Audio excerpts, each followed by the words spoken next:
Welcome back to Great Day Houston. Now, it was presented in 1914 as a place to welcome diversity and foster community. This year, it's turning 100 years old. Of course, I'm talking about Hermann Park. Now, it is a jewel in the heart of Houston. Of course, it's connected to the zoo, the Japanese garden, Miller Outdoor Theater, and the museum district is just a few steps away. So it is an amazing place to hang out. This is Doreen Stoller. She's actually part of the Hermann Park Conservancy. That is the nonprofit group that helps maintain this area and keep it beautiful for all of us to enjoy for the last 100 years.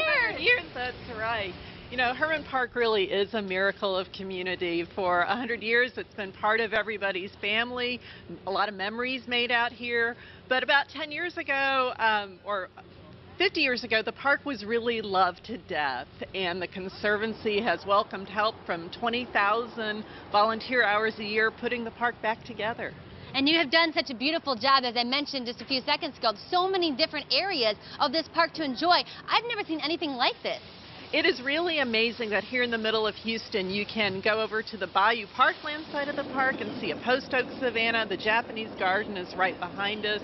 Over in the middle of McGovern Lake, we have 2 islands for migratory birds. 89 different birds fly through the park. Wow. And as you mentioned, McGovern Lake, that's where we are right now. We're just north of the lake. And this installation is part of Art in the Park, which is the kickoff for this Centennial celebration. That's right. We are planning a whole year of celebratory events. Art in the Park is the very first one. This installation here by the sculptor Patrick Doherty is kicking off the year of Art in the Park. I gotta love a year-long celebration. Now, Patrick Doherty, the artist, is actually over here. I'm gonna go through his sculpture right now. Patrick, you've been sculpting out of saplings and sticks for a long time. Where did this idea come from? Well, I had to figure out what birds and beavers already knew, and that saplings have an inherent way of joining you. If you pull one through the woods, it hangs up and snags with everything. So that's really the simplest method of joining. Now, how do you make it? It looks like kind of a gust of wind just came in and created this naturally. I mean, it has this kind of whirling effect to it. How do you actually weave it through to give us this beautiful texture? Well, the surface is really a drawing style. And so I always take a stick and you know, these sticks are tapered, so if you organize the tapers in one direction, it implies a kind of sense of movement and natural forces. So how would you weave it into this area right here? You know, I have some cut ends here, so I have to cover those up to make it look a little better. Okay. And I just stuff it down in there like this, and that's just about all there is to it, except you have to think constantly about the way it looks. And it is beautiful. Right now we have some volunteers over here. I understand these are art students as well? We've had community volunteers and some art students and just interested parties from the community, all ages, and we're really glad to have them.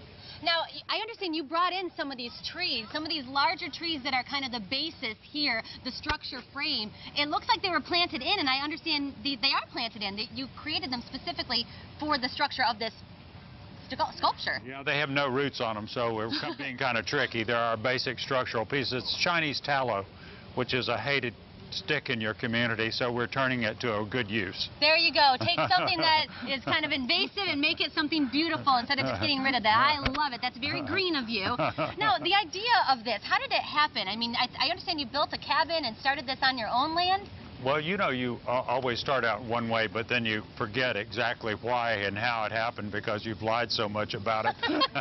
Well, and you've done installations similar to this all over. We're looking at some photos now. Beautiful, beautiful stuff. And I love the fact that you can be outside, you can go inside. I bet the kids love it, right? Being able to run around. This is going to be a real maze here. And, you know, there's a kind of safety in it because you can preview who's in it. You can look back and forth throughout it, but at the same time, you know, it'll be a sense of exploration, and I'm sure kids will really love it. And who didn't love building forts when they were kids, whether it was out of blankets inside your home or sticks in your backyard? And I'm going to put my little personality onto this. You did a perfect job. And that way, can we mark this one with a little pink dot or something so that I know which stick is mine? Here, I'm going to kiss it. There we go. Oh, it's got red on it. So now you'll know which stick is mine, Deborah, when you come in and visit here at Hermann Park.